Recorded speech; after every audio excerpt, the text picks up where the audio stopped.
Bonjour à tous. Donc, avant de commencer, je ne vais pas remercier les organisateurs parce que ça serait un petit peu trop facile, mais je tenais à vous remercier vous d'être restés presque au bout de cette journée marathon, très riche et très dense. Donc j'ai pas mal de choses à vous raconter, donc je vais commencer sans plus tarder. Donc comme l'a dit Eric, ça fait un peu plus de 2 ans qu'on travaille d'une manière plus générale sur les vins du Sud-Ouest. C'est un travail qu'on avait commencé déjà à aborder l'an passé, pour ceux qui étaient là au colloque Vinaromas, et nous avions fait intervenir Marcus Herderich de la WRI. Donc alors quelques rappels au préalable sur cette molécule qui porte un nom assez biscornu, la rotindone. Donc elle a été découverte vraiment récemment dans les vins, donc dans un vin de Shiraz en Australie, mais on parle bien de la Syrah qu'on connaît chez nous. Donc pourquoi elle a été pendant aussi longtemps ignorée, on va dire, des chimistes, des spécialistes de l'arôme? C'est parce qu'elle sort en fait sur les chromatogrammes très très loin. Donc ça c'est ce qui est schématisé sur la petite figure que vous avez à droite. Donc elle fait partie de la famille des sesquiterpènes, donc est une huile essentielle, et donc elle pourrait intervenir dans les mécanismes de défense naturelle des plantes, des végétaux, et notamment lorsqu'ils sont soumis à des stress biotiques. Donc ça c'est quelque chose d'assez rare. Donc on la retrouve dans beaucoup d'espèces végétales, dont notamment le souchet d'Asie qui lui a donné son nom. C'est l'une des mauvaises herbes qui est le plus fréquemment citée au niveau mondial, et donc une des mauvaises herbes les plus fréquemment retrouvées sur la planète. On trouve également de la rotindone dans le poivre noir, dans le poivre blanc, dans des espèces méditerranéennes comme l'origan, le thym ou le basilic. Donc vous avez la formule chimique de la molécule. C'est un composé qui est lourd, donc ça va lui donner une propriété sensorielle qui est non négligeable, c'est qu'on la perçoit beaucoup plus en bouche qu'au nez. Ça c'est quelque chose que vous avez peut-être remarqué en dégustant certains gaillacs, où on a une forte proportion de Duras.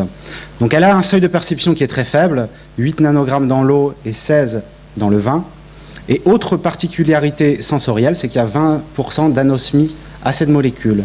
Lors de tous les essais, les tests sensoriels qui ont été réalisés en Australie, ils se sont rendus compte qu'il y avait 20% des membres du panel qui étaient incapables de détecter la molécule, même dans des concentrations au-dessus de 1000 nanogrammes par litre. Donc pour vous donner quelque chose qui est peut-être un petit peu plus parlant, il suffit simplement de 20 mg de cette molécule pour faire sentir le poivre à une piscine olympique. Donc c'est assez colossal. Là, un pouvoir odorant qui est très fort et au même niveau que d'autres composés qu'on étudie et qu'on connaît bien déjà depuis plusieurs années, qui sont l'IBMP ou les thiols variétaux. Donc il faut savoir que c'est une molécule, on parle encore, à l'heure actuelle on en parle très peu, parce qu'il y a simplement 2 laboratoires d'analyse qui sont capables de la doser en routine dans le monde. Donc il s'agit de la WRI à Adélaïde et de l'université San Michele del Adige dans le Trentin en Italie, à côté de la frontière avec l'Autriche. Donc au niveau de la localisation de la rotindone dans la baie, elle est quasiment essentiellement située dans la pellicule. Donc ça, bien sûr, ça va avoir des impacts importants, parce que tous les phénomènes, toutes les techniques qui vont favoriser la macération vont contribuer donc à son extraction, et on va le retrouver dans le mou, puis dans le vin. Donc on l'a retrouvé en tout cas en Australie dans les vins de Syrah, de Durif, donc c'est la petite Syrah californienne. Dans le Morastel, Olivier en a parlé ce matin. Le Morastel, c'est également le Graciano qui devient de plus en plus populaire en Espagne, notamment dans la région de La Rioja, mais aussi en Navarre. Les équipes italiennes en ont mis en évidence dans les vins de Grüner Veltliner et de Vespolina. Donc le premier est un cépage blanc autrichien et l'autre est un cépage italien qu'on trouve dans le nord-est de l'Italie. Donc au niveau viticole, on n'en sait pas beaucoup, parce qu'il n'y a pas beaucoup d'articles scientifiques qui ont été publiés sur le sujet, mais les Australiens ont mis en évidence un effet clone sur Syrah. Et on sait que l'accumulation de la molécule dans le raisin commence à partir de la mi-véraison. Donc l'IFV, donc ça fait maintenant depuis 2011 que nous collaborons avec la WRI, qui me paraissait important quand même de vous dire que cette collaboration remonte à un certain voyage de formation que nous avions fait en Australie et en Nouvelle-Zélande, et nous avions emporté avec nous dans nos valises quelques échantillons de vins commerciaux de Duras. Donc c'est de là que tout est parti. Donc faire analyser des vins en Australie, c'est assez compliqué, il y a forcément des contraintes importantes, savoir que tous les échantillons doivent parcourir 15 000 km. Donc c'est pas négligeable. L'Australie est un pays de quarantaine assez strict, donc il est très compliqué d'envoyer des échantillons de raisins frais là-bas. Si on arrive à obtenir des permissions, il faut trouver un transporteur, une compagnie aérienne qui accepte de transporter des raisins avec de la neige carbonique. Donc pour toutes ces raisons un petit peu compliquées, nous avons choisi de mesurer, donc de faire des mesures indirectes dans des vins qui sont élaborés en conditions de micro-vinification en Erlenmeyer d'1 litre. Et c'est une technique qui donne des très bons résultats puisque nous avons obtenu un coefficient de variation entre les répétitions d'une même modalité de 5%. Donc voici un petit peu les résultats, les analyses que nous avons faites dans les vins du sud-ouest, donc ils ne sont pas tous du sud-ouest, donc ça comprend des vins expérimentaux, mais également des vins commerciaux. Donc tout d'abord le Duras, vous avez le seuil de perception de la molécule qui est schématisé par des pointillés, donc je vous le rappelle 16 nanogrammes par litre. Donc tout d'abord le Duras, on voit que le Duras, donc ce sont des vins qui viennent de terroirs différents, de millésimes différents, on voit que c'est un producteur régulier et qu'on a des concentrations très... toujours au moins supérieur au seuil de perception. Plus récemment, on a analysé du Prunelard, donc qui est aussi à un niveau très intéressant, de la négrette. Donc cette négrette-là était une négrette du millésime 2008, donc plutôt frais. Donc on le verra plus tard et on le développera, plutôt favorable à l'accumulation de cette molécule. De manière assez étonnante, on n'a pas trouvé dans les vins de Syrah ni de tannate. En ce qui concerne le Gamay, donc on peut envisager, j'ai dégusté cette année des vins de primeur qui étaient surtout en bouche, vraiment un caractère poivré vraiment important. Donc c'est une molécule aussi qu'on peut attendre sur le Gamay. Donc là vous avez, ce qui est assez intéressant, c'est que les deux premiers vins ont été élaborés par macération carbonique. Donc la molécule étant située dans la pellicule, on sait que la macération carbonique n'est pas favorable à l'extraction des composés de la pellicule. Le troisième vin est un vin élaboré en macération traditionnelle. Donc même s'il ne s'agit pas de la même matière première, ça vous donne un petit peu idée de l'importance du type de vinification. Le dernier vin, le Pinot Donnis, je ne sais pas si vous connaissez ce cépage, c'est un cépage qui est produit dans le Val de Loire, dans les coteaux du Vendômois. Je vous l'ai mis aussi juste pour vous montrer quand même qu'il est assez remarquable au niveau de sa teneur en rotindone, mais le vin qui a été enregistré à 66 nanogrammes par litre, c'est un vin rosé. Donc c'est assez intéressant, encore une fois, on voit le potentiel de transfert de la molécule lorsqu'on va élaborer du rosé. Par exemple, pour la négrette, si on applique une règle d'un tiers, on voit qu'avec, on se retrouverait avec entre 10 et 15 nanogrammes par litre dans un vin rosé. Donc forcément, comparé à des esters ou bien à des thiols, on a potentiellement un rôle sensoriel qui serait plutôt faible. Donc, une parcelle de Duras du domaine expérimental viticole tarnais que nous avons suivi sur 4 millésimes depuis 2008. Donc on voit qu'il y a des variations vraiment importantes entre les millésimes. Donc les chercheurs italiens ont émis l'hypothèse que les millésimes humides et frais étaient favorables à des teneurs élevées. Donc c'est assez intéressant, nous avons essayé d'aller un petit peu plus loin et de comparer de manière plus précise les millésimes 2011 et 2012 en utilisant plusieurs indices climatiques.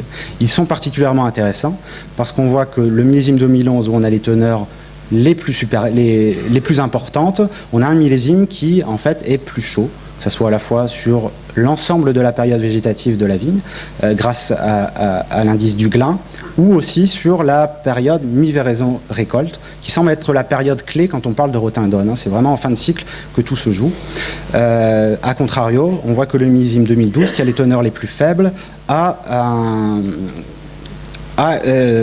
vigne a été subie à une contrainte hydrique, donc on parle encore du delta C13, on en a parlé un petit peu toute la matinée et cet après-midi. Donc il semble en tout cas que ça soit, avant que ça soit la température, c'est vraiment le régime hydrique, le niveau de contrainte hydrique de la vigne qui soit déterminant pour expliquer les teneurs en rotindone dans les vins. Donc nous avons étudié l'incidence de la date de récolte, en réalisant 5 dates de récolte, à partir de mi-véraison plus 30 jusqu'à mi-véraison plus 58. Donc déjà, vous voyez qu'il y a une importante variabilité intraparcellaire qui est représentée par les barres d'erreur qui sont assez importantes, et qu'on a une cinétique d'accumulation, qui semble qui est différente entre 2011 et 2012. Où 2011, on a une accumulation qui est beaucoup plus facilitée, beaucoup plus rapide, on atteint un plateau. En 2012, on a quelque chose qui est beaucoup plus progressif. En tout cas, d'une manière générale, il semble important, si on recherche dans ces vins les caractères poivrés, d'attendre, de ne pas récolter trop tôt et au moins d'attendre la mi-véraison plus 44 pour décider la récolte. Donc, sur la même parcelle à proximité, nous avons également étudié donc, 4 techniques viticoles, donc l'irrigation, je ne sais plus si on doit en parler du coup, hein, mais les feuillages, de face à la mi-véraison, l'éclaircissage, une pulvérisation également d'acide jasmonique. Alors pourquoi l'acide jasmonique? C'est par rapport au prétendu mécanisme de biosynthèse de la molécule, notamment via des stress biotiques, hein, et donc un témoin sans intervention. Voilà ce que nous avons obtenu. Tout d'abord les feuillages, hein, de face mi-véraison, a réduit considérablement, de près de moins 70% en 2011, la concentration en retindone dans les vins. Donc c'est une technique, hein, si vous ne voulez absolument pas avoir d'arômes poivrés dans vos vins, c'est une technique qui est facile à mettre en œuvre, vous aurez des bons résultats. Hein. Bon, je pense que ce n'est pas forcément cet objectif-là que vous visez. Donc on a vu que l'irrigation permettait d'augmenter la teneur en arômes poivrés des vins de Duras. Hein. Donc en ce qui concerne les feuillages, il y a 2 hypothèses possibles, soit le niveau d'éclairement, soit la température. Quand on fait un petit peu de biblio sur les facteurs qui influencent l'émission des sesquiterpènes dans les végétaux, on se rend compte que la température est bien souvent plus déterminante que le niveau d'éclairement. Ça, ce serait plutôt l'hypothèse à favoriser. Donc les autres traitements n'ont pas eu d'autres effets. Donc, concernant l'éliciteur, hein, la pulvérisation d'acide jasmonique, étant donné que les pulvérisations sont réalisées sur des vignes qui n'étaient pas effeuillées, on peut avoir des difficultés à ce que la pulvérisation atteigne les organes cibles. Donc nous avons fait en parallèle, hein, en 2012 quelques essais de trempage où nous avons trempé des grappes dans une solution d'acide jasmonique. Et donc, vous voyez que nous avons il n'y a pas eu de répétition qui est faite, donc c'est vraiment on n'est pas sûr du tout des résultats. On a eu un gain, hein, sur la modalité trempée dans l'acide jasmonique. Donc, si jamais ça s'est validé, ça voudrait dire que la voie de biosynthèse de la molécule est stimulée donc par les piqûres d'insectes sur la baie de raisin. Et donc, par exemple, des attaques de vers de la grappe pourraient avoir un impact, hein, sur la production de ce composé dans la baie. Donc, autre effet important, hein, nous avons mis en évidence qu'il y avait des différences, hein, au niveau de la parcelle, qu'on avait des teneurs qui étaient supérieures dans le bas de la parcelle en comparaison avec le haut de la parcelle, hein, sachant que la pente sur la parcelle était assez faible. Donc, nous avons regardé un petit peu les paramètres, hein, qui permettaient de discriminer ces différents blocs. Donc, et le seul, hein, qui ressortait, c'était le niveau de contrainte hydrique à travers le delta C13 qui était mesuré. Donc c'est assez cohérent avec les effets et les variations que nous avons observées entre les millésimes 2011 et 2012. Hein. Donc, nous avons également, donc, en partant de ces conclusions, nous avons montré, hein, donc, qu'il y avait une corrélation en 2011 et en 2012 avec des coefficients de corrélation assez intéressants, autour de 0,75, entre la concentration en retindone et les valeurs du delta C13. Donc quelle implication pratique? Eh bien, ça peut ouvrir la porte, hein, donc à une cartographie de la parcelle au niveau du contrainte hydrique et du delta C13 en vue éventuellement d'organiser des récoltes sélectives et de produire des vins avec des niveaux d'intensité poivrée distincts. Donc suite à ces résultats, donc là je vais vous présenter rapidement, hein, parce que je crois qu'il ne me reste plus que 5 minutes, les essais que nous avons réalisés en 2013. Nous avons obtenu les résultats il y a 3 semaines environ, donc c'est vraiment tout jeune. Hein. Donc nous avons essayé de voir si le delta C13, hein, à travers un réseau de 10 parcelles de Duras de l'AOP Gaillac, était le paramètre explicatif de la teneur en retannone dans les vins. Et nous avons essayé de concilier concentration polyphénolique et poivre, hein, notamment au problème de la contrainte hydrique. Et nous avons étudié l'incidence de la technique du passerillage éclaircissage sur souche. Donc c'est une technique qui consiste à sectionner la branche à fruits, donc on appellera pour la suite baguette, 3 semaines environ avant la récolte. Suite à l'effet clone qui avait été obtenu sur Syrah, en Australie, nous avons étudié la richesse en retindone des 4 clones agréés de Duras. Nous avons également analysé plusieurs origines de Duras qui sont actuellement en cours d'évaluation en l'obtention de nouvelles sélections. Donc ça nous a paru intéressant. Donc très rapidement, voici le réseau que nous avons constitué, avec 4 parcelles, donc 10 parcelles, 4 qui sont situées rive gauche du Tarn, 3 rive droite, 3 sur le plateau Corday. Nous avons réalisé un suivi de mi-véraison et toutes les parcelles ont été récoltées à mi-véraison plus 44, et donc nous avons suivi un certain nombre de paramètres que vous voyez là. Je ne vais pas rentrer plus dans les détails. Voici les résultats que nous avons obtenus. Donc déjà, nous voyons que c'est assez éclaté. On a des parcelles qui vont de 60 nanogrammes environ jusqu'à 240. Donc 240, c'est vraiment colossal. Dans la littérature, il n'y a aucune valeur aussi élevée qui a été recensée. Donc, pour en avoir discuté avec un chercheur néo-zélandais, c'est des niveaux que lui avait trouvés dans des syrahs de la région d'Hawke's Bay en Nouvelle-Zélande. Donc c'est vraiment intéressant. Ce qui est intéressant aussi, c'est de voir que les deux parcelles qui se retrouvent avec les teneurs les plus élevées, elles n'ont absolument rien en commun. Donc il y en a une qui est située sur le plateau Corday et qui est conduite en AOP, une autre qui est située rive droite du Tarn et qui est plutôt conduite en IGP. Donc voilà, donc nous attendons le delta C13 avec impatience, en espérant qu'il pourra nous permettre d'expliquer les observations que nous retrouvons. Concernant les clones, donc nous avions 4 rangs contigus qui étaient plantés avec les 4 clones agréés, donc nous les avons utilisés pour cette étude. Donc je ne vais pas rentrer dans le détail des différents résultats que nous avons observés sur les potentiels qualitatifs, on va dire classiques, du Duras, sachant que lors de l'évolution agronomique, il n'y avait aucune différence qui avait été mise en évidence entre ces clones, juste pour vous dire que le 554 se distingue quand même par un degré potentiel supérieur et aussi par des anthocyanes et un IPT supérieur aux autres clones. Ces différences se retrouvent aussi sur le caractère poivré. Donc on a vraiment la seule différence qu'on a, c'est entre le 554 et le 555. Ce qui est important de savoir, c'est que le 554 et le 555 sont les clones aujourd'hui qui sont le plus multipliés et indifféremment. C'est-à-dire que si vous demandez à votre pépiniériste, il ne va pas forcément être en mesure de vous donner du 554 ou du 555 parce qu'il y a un manque de disponibilité du matériel végétal. Mais en tout cas, si vous avez le moyen et que vous arrivez à l'obtenir et que vous cherchez à produire des vins poivrés, essayez de privilégier le 554. On a obtenu plus 37% de rotindone dans les vins. Donc voici aussi rapidement la nouvelle sélection que nous sommes en train de faire.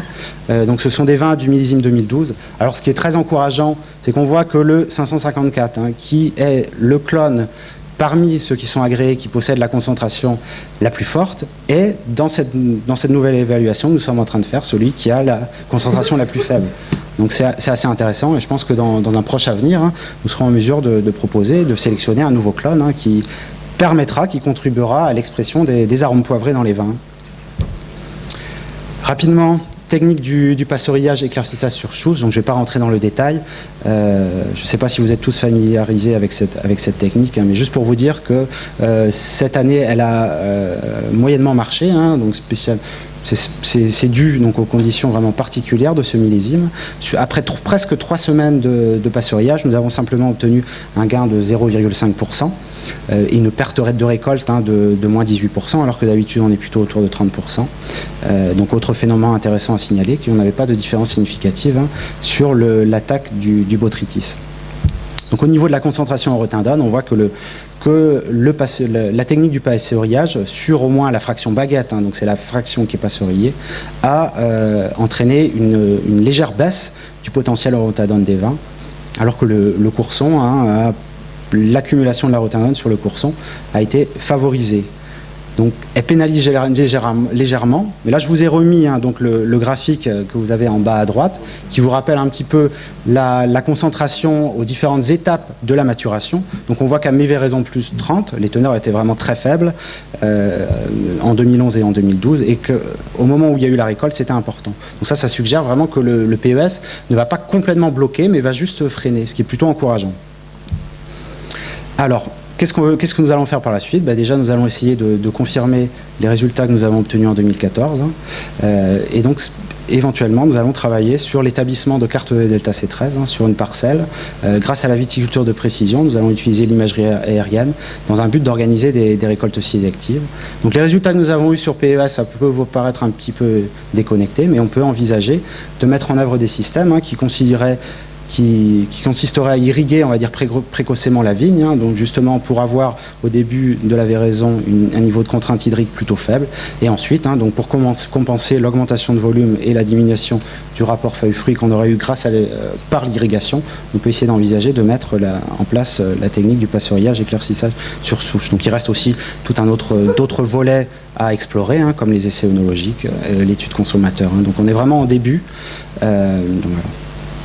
Donc en conclusion, donc le cépage Duras, c'est un modèle qui est fiable et intéressant pour l'étude du caractère poivré des vins rouges. Hein. Donc c'est un producteur régulier. Donc nous avions mis au point d'une méthodologie fiable d'études par des micro-vinifications dans les meilleurs d'un litre. Hein. Donc nous avons un coefficient de variation qui est très faible. Les connaissances progressent très vite sur les facteurs viticoles d'affluence, donc notamment la date de récolte. Donc il est nécessaire d'attendre, hein, l'impact de l'effeuillage, l'impact de l'irrigation et plus largement de la contrainte hydrique. Donc les résultats sont extrapolables, hein, donc hormis l'aspect clonal du Duras, à beaucoup d'autres cépages, le Syrah, le Syrah, le Gamay. On peut envisager aussi qu'il y a de l'Oratindone dans la Mondeuse, dans le Mourvèdre également, donc environ 100 000 hectares de vignobles en France. Donc ces travaux ont été réalisés donc, grâce à l'aide financière de France Agrimaire et de la région Midi-Pyrénées dans le cadre du CPER Recherche et Expérimentation, mais également grâce à la maison des vins de Gaillac. Hein, donc nous espérons que nous pourrons les continuer, les poursuivre. Donc voici les références disponibles, hein, actuellement sur la Rotindone. Donc nous espérons, hein, prochainement en rajouter une, puisque nous avons soumis un article à l'Australian Journal of Grape and Wine Research. Voilà, je vous remercie pour votre attention.